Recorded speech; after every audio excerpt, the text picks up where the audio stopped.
Thursday morning இன்னைக்கு எடுத்த vlog தான் இது. இது ஒரு கொஞ்சம் லென்த்தியான vlog-ஆ இருக்கும்.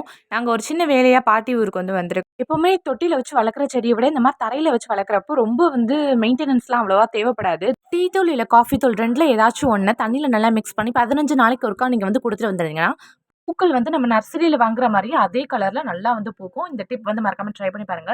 அதுக்கப்புறம் பார்த்தீங்கன்னா, சூப்பர் மார்க்கெட்க்கு ஒரு சின்ன வேலையா போயிருந்தோம். இது எங்க ஊர்ல மேலூர்ல இருக்கிறவங்களுக்கு நல்லா தெரியும். நம்ம ஆப்பிள் சூப்பர் மார்க்கெட் தான். பர்ச்சேஸ்க்காக நாங்க போயிருந்தோம். ஹிமாலயா ப்ராடக்ட்ஸ்லாம் செக் பண்றப்போ, குழந்தைங்களோட துணி துவைக்கிறதுக்கு இந்த லாண்ட்ரி வாஷ்ன்னு சொல்லிட்டு புதுசா லான்ச் பண்ணியிருப்பாங்க போல. இது எப்ப லான்ச் பண்ணாங்கன்னு தெரியல. என் கண்ணுல இப்ப தான் பட்டுச்சு. அதெல்லாம் பார்த்துட்டு பாசிப்பயர் வாங்க சொல்லியிருந்தாங்க அம்மா. ஏன்னா தம்பிக்கு குளியல் பொடி செய்யணும் அப்படின்றதுக்காக தான் நாங்க மெயினா இப்ப ஊருக்கு வந்தது.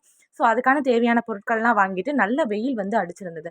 எப்பவுமே குளியல் பொடி செய்றதுக்கு கடையிலேருந்து வாங்கிட்டு வந்த எல்லா பொருட்களுமே நம்ம ஒரு தடவ கழுவி இந்த மாரி வெயில்ல காய வச்சிரணும். அப்படி பண்ணும்போது அந்த பொடி ரொம்ப நாளைக்கு கெட்டு போகாம இருக்கும். ஸோ இந்த வேலையெல்லாம் நான் ஒரு பக்கம் பார்த்துட்டு இருக்கும்போது, அம்மா ஒரு பக்கம் அவங்க லஞ்சுக்கு தேவையான எல்லாத்தையுமே பிரிப்பேர் பண்ணிட்டு இருந்தாங்க. ஸோ லஞ்சையும் நல்லா சூப்பரா சாப்பிட்டு முடிச்சுட்டு, ஈவினிங் டைம் போல சாட் கிரேவிங்ஸ் இருந்தனால இந்த காளான் மசாலையும் வாங்கி முடிச்சுட்டு, அன்னைக்கான டேய முடிச்சாச்சு. தேங்க்ஸ் ஃபார் வாட்சிங்.